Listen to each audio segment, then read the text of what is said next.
ব্যাটারদের হতশ্রী পারফরমেন্সের জন্য আবারও দেশের স্লো উইকেটকেই দুষলেন টাইগার ক্যাপ্টেন নাজমুল হোসেন শান্ত। জানালেন ভালো করতে অন্তত 2 বছর স্পোর্টিং উইকেটে খেলতে হবে টিম বাংলাদেশকে। অথচ প্রায় 1 বছর আগে বোর্ড সভাপতি জানিয়েছিলেন এই বিশ্বকাপ সামনে রেখেই পরিকল্পনা সাজাচ্ছে টিম ম্যানেজমেন্ট। এতদিন যা হয়েছে এখন আমরা লং টার্ম চিন্তা করছি, আমরা টার্গেট করেছি নেক্সট বিশ্বকাপ টি-20 ওয়ার্ল্ড কাপ। গেল বছর বোর্ড সভাপতির ভাষ্য ছিল ঠিক এমনটাই। প্রায় 1 বছর থেকেই যুক্তরাষ্ট্র ও ওয়েস্ট ইন্ডিজ বিশ্বকাপের জন্য দল সাজাচ্ছে টাইগার টিম ম্যানেজমেন্ট। কিন্তু বাস্তবে এই বিশ্বকাপের জন্য কতটা প্রস্তুত শান্ত সাকিবরা? আমার একটা রিকোয়েস্ট থাকবে আপনাদের কাছে যে এক্সপেকটেশনটা খুব একটা করার দরকার নেই, এক্সপেকটেশনটা মনের ভিতরেই থাক সবার। 1 বছরে বিসিবির প্ল্যান আর টাইগারদের প্রস্তুতির বাস্তব চিত্র গেল মাসে এভাবেই অকপটে তুলে ধরেন ক্যাপ্টেন নাজমুল হোসেন শান্ত, যার পেছনের কারণ হিসেবে দায়ী করেন দেশের উইকেটকে।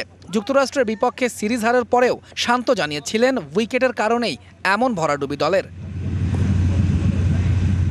টপ অর্ডারদের স্ট্রাইক রেটের দিকে তাকালেও পাওয়া যায় স্পষ্ট ধারণা। টপ অর্ডারে থাকা তানজিদ তামিম, লিটন সৌম্য কিংবা শান্ত কারো স্ট্রাইক রেট 130 পার করতে পারেনি। সেখানে আবার অধিনায়ক শান্তর 109.64 স্ট্রাইক রেটটা একটু দৃষ্টিকটুই বটে।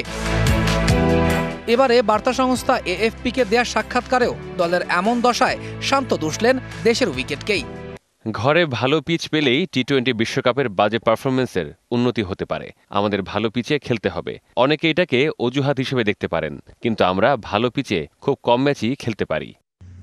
বোর্ড সভাপতির ভাষ্য মতে যে দলটা নিয়ে ম্যানেজমেন্ট পরিকল্পনা সাজাচ্ছে 1 বছর থেকে, সে দলটার জন্যই শান্ত চাইলেন কমপক্ষে আরও 2 বছর। 6 মাস ভালো উইকেটে খেললেই উন্নতি হবে এমনটা নয়। ঘরের মাঠে স্পোর্টিং উইকেটে যদি আমরা 1 কিংবা 2 বছর খেলতে পারি, তাহলে বড় মঞ্চে ভালো করা সম্ভব। গেল 1 বছরে বিশ্বকাপের জন্য কেমন পরিকল্পনায় এগুলো টিম ম্যানেজমেন্ট, আর সেই পরিকল্পনায় কতটুকুই বা মানিয়ে নিতে পারলেন টাইগাররা, সেই প্রশ্নটা থেকেই যায়। তৌহিদুল ইসলাম, ডিবিসি নিউজ ডেস্ক।